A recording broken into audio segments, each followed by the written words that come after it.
আসসালামু আলাইকুম। অনেকদিন যাবত এই যে আমার পিছনে বিসি বাহিনী দেখতে পাচ্ছেন, ওরা আবদার করছে ভাই তোমার কাছে বিলেতি গাব আছে, গাবগুলো বানাই খাওয়াবা। তো আজকে আমি ওদের আবদার রক্ষার জন্য এই গাবগুলো নিয়েছি। তো আজকে এই গাবগুলোকে বানিয়ে খাওয়াবো। গাবগুলোকে গাছ থেকে পেরে সুন্দর করে ধুয়ে নিয়েছি। এখন গাবগুলোকে ছিলিয়ে নেব।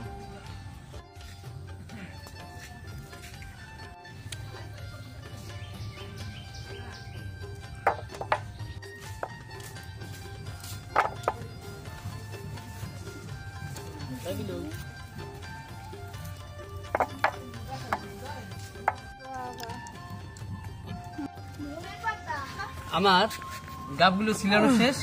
এখন আমি গাবের ভিতরে একে একে সবগুলো উপকরণ দিয়ে দেব। তেলে ভাজা মরিচগুলোকে এখন লবণ দিয়ে ভেঙে নিচ্ছি।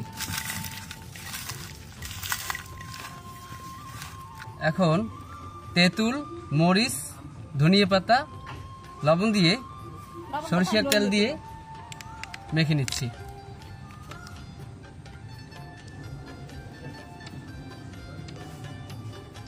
বেশি করে সরিষার তেল দিয়ে মেখে নেব।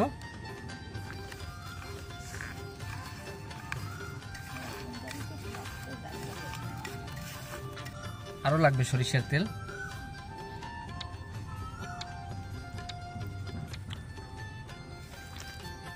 এখন ধনিয়া পাতা দিয়ে দিচ্ছি।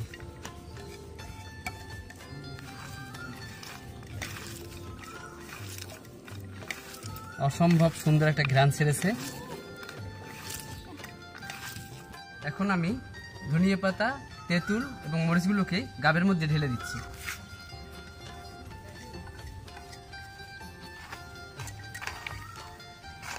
ভালো করে মেখে নেব।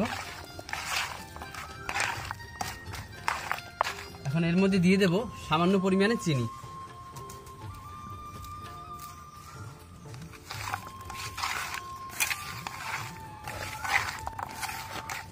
লবণের পরিমাণ দেখে প্রয়োজনে আমি আরো দিয়ে নেব। গাবের মধ্যে আর একটু লবণ লাগবে, তাই আমি আরো একটু লবণ দিয়ে দিচ্ছি।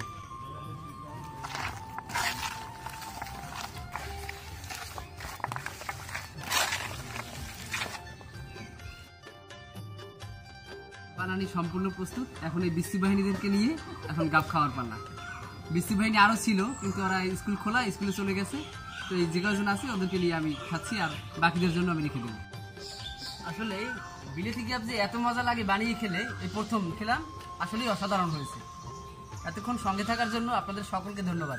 দেখা হবে পরবর্তীতে নতুন কোনো রেসিপি নিয়ে। সে পর্যন্ত সবাই ভালো থাকুন।